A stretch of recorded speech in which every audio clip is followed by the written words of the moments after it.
नमस्कार माझे सर्व लाडके बहिणो. आज आपण मे महिन्याच्या हप्त्याबद्दल मोठी अपडेट्स या ठिकाणी बघणार आहोत. हा हप्ता कोणाला भेटणार, कोणाला भेटणार नाही आणि किती तारखेला हा हप्ता भेटू शकतो, हे सगळं या सविस्तर व्हिडिओच्या माध्यमातून आपण ते बघणार आहोत. त्यामुळे हा व्हिडिओ शेवटपर्यंत नक्की बघायचा आहे. कोणाला भेटणार आहे ते आपण बघणार आहोत.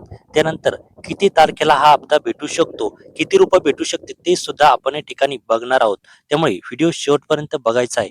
तर बघा लाडके बहिणो, इथे जो आपला मे महिन्याचा हप्ता आहे ना, हा मे महिन्याचा हप्ता बहुतेक जून महिन्याच्या 11 किंवा 12 जून रोजी हे जे पैसे आहे ना, हे आपल्या अकाउंटवरती जमा होऊ शकते. ही ऑफिशियली अपडेट नाही, पण असा अंदाज आहे की हा जो हप्ता आहे ना, हा हप्ता 11 किंवा 12 जूनच्या दरम्यान आपल्या अकाउंटवर इथे जमा होऊ शकतो.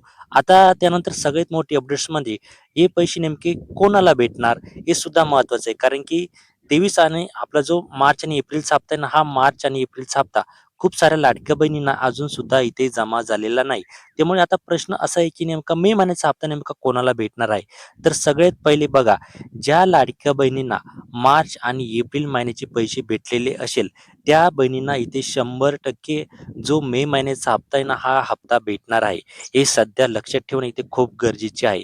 त्यानंतर दुसरी गोष्ट म्हणजे डी ऍक्टिव्ह असणे गरजेचे आहे. बघा, खूप साऱ्या लाडक्या बहिणींचं बँक अकाउंटमध्ये डी असतं ना, ते ऍक्टिव्ह नसतं. ते ऍक्टिव्ह नसल्यामुळे जे आपले पैसे आहे ना, ते अडकू शकतात. त्यामुळे बँकेत जाऊन एकदा खात्री करून घ्या की तुमचं डी ऍक्टिव्ह आहे का. पण यामध्ये एक कंडिशन आहे. जर तुम्हाला मार्च आणि एप्रिल महिन्याचे पैसे जर आले असतील, तर तुम्हाला कुठल्याही प्रकारचं टेन्शन घ्यायचं काम नाही.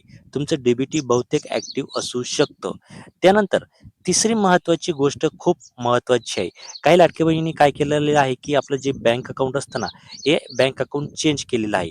त्यामुळे ते चेंज केल्यामुळं खूप साऱ्या लाडक्या बहिणींना जे पैसे आहे ना, ते आलेले नाही. कारण की त्यांचं जे पहिलं अकाउंट आहे त्यांनी के-वाय-सी सोबत जोडलेलं असतं ना, ते अकाउंट त्याचं इनॲक्टिव्ह झालेलं आहे आणि त्यांनी नवीन खातं जोडलेलं आहे, परंतु त्यांनी ती माहिती त्यांना दिलेली नाही. त्यामुळे तुमचं जे बँक अकाउंट आहे ना, ते बँक अकाउंट नवीन जे बँक अकाउंट जोडलेलं आहे, ते ॲक्टिव्ह आहे का ते एकदा तपासा. त्याची के-वाय-सी पूर्ण झालेली आहे का ते एकदा तपासा आणि महत्त्वाचं म्हणजे तुम्ही के-वाय-सी करताना ते अकाउंट जोडलेलं आहे का ते एकदा बघून घ्या. त्यांनी सुद्धा तुमचे जे पैसे आहे ना, ते इथे अडकू शकतात. हे 3 महत्त्वाचे पॉइंट झाले. त्यानंतर चौथा पॉइंट म्हणजे तुम्ही के-वाय-सी केलेली आहे का?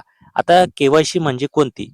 बँकेची सुद्धा आणि लाडकी बहीण योजनेची सुद्धा के-वाय-सी केलेली आहे का? ते तुम्हाला एकदा तपासायचं आहे. तरच तुम्हाला इथे पैसे जे आहे ना, ते येऊ शकतात. आज सगळ्यात महत्त्वाचा प्रश्न म्हणजे आपल्याला लाडक्या बहिणी विचारत आहे, की "सर, आम्हाला मार्च आणि एप्रिलचे पैसे अजून सुद्धा इथे भेटलेले नाहीये. तर आम्ही काय करायचं आहे?" तर बघा, आता सध्या वितरण जे आहे ना, हे बहुतेक बंद झालेलं आहे आणि बंद झाल्यामुळे आपल्याला सध्या तरी पैसे भेटणार नाही. पण बहुतेक आपल्याला मे महिन्याच्या हप्त्यासोबत हे 3ही हप्ते जे आहे ना, हे पैसे आपल्याला एकत्र भेटू शकतात. असा एक अंदाज आहे. अजून खात्री सांगता येत नाही, परंतु ज्या लाडक्या बहिणींना मार्च आणि एप्रिलचा हप्ता भेटलेला नाही, त्यांना मे महिन्याच्या हप्त्यासोबत हे पैसे इथे भेटू शकतात.